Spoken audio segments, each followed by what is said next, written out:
So one thing I finally realized who the real victim is here. We have episode 2 of Chainsmoker Cat. And so while it is a very sad situation for Yani Neko, the real fucking victim here is not necessarily just her, but it's gonna be her sister. So here we have her sister. And so of course Yani Neko is like going through like withdrawal symptoms. So she's acting like really weird and yeah, just in general, acting weird as fuck.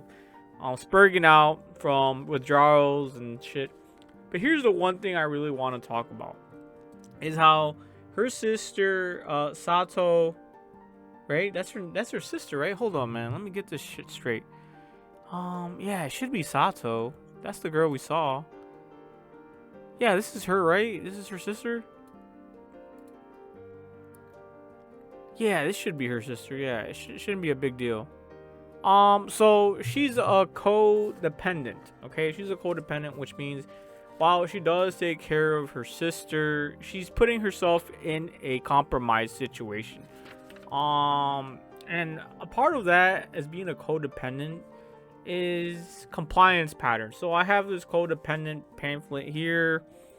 So she obviously has signs of extremely loyal, remaining in harmful situations too long. So this is like I said, I'm just reading this. It's a way to discover if you're also in patterns and characteristics of codependence. Okay, so I compromise my own values and integrity to avoid rejection or anger. I put aside my own interests in order to do what others want. I am hyper vigilant regarding the feelings of others and take on those feelings. I am afraid to express my beliefs, opinions, and feelings when they differ from those of others. Okay, then the other stuff is like, yeah, it's getting a little too weird there. And then a little bit more, I think, because there's a lot of, being codependent isn't just black and white. There's a lot of nuance.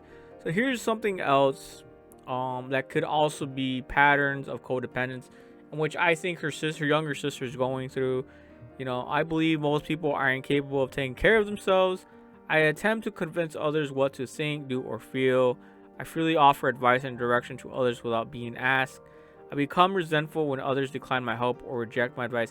Now, this isn't necessarily what's going on in her mind, but to a certain extent, there's just a certain amount of element where, like, your loyalty and advice you just offer way too much. She just offers way too much. Of course, they are family. We don't want to abandon them, but there's clearly has to be a line that they shouldn't cross. When you're being a codependent, now you can help out your family. Everyone wants to help their family, but I think there has to be 100% boundaries. And I think Yani Neko just like getting in front of her friends like that put her in a situation that was a little uncomfortable. So I could understand. And she is, her older sister is a fucking adult, and she's still just in fucking high school. Just to see your sister like in the middle of the street, just like spurging out like some crack addict, was probably not the not the greatest experience. And so when you're watching the show, you like the comedy and stuff, it can be funny as hell. But once you are in this situation, it's like you start to see the actual nuance. You start to see the onion layers being peeled back. You can see here she's venting to her friends. Obviously, they don't really see what's going on, but they can obviously tell that her younger sister, what's her name, Imoko, has been very just in an awkward space right now. Her mentality is like taking a toll. You can help like your crack smoking sister's addiction and try to make her quit and just clean up her place and whatnot. We saw her in episode 1. She came in with like a hazmat suit because of how dirty her apartment is, but she still wanted to care for her sick sister. Yeah, I think she had a cold. But yeah, it's just sad that she's actually the victim here as a codependence.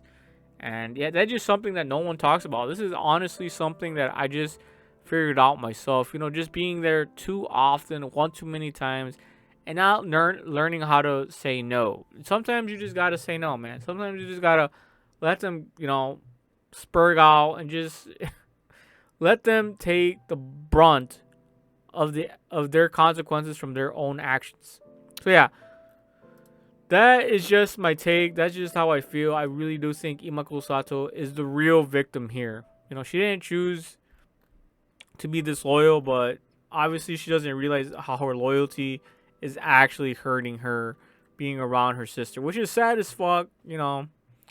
It's like My Hero Academia, right? Yeah, the heroes save the people, but who saved the fucking heroes?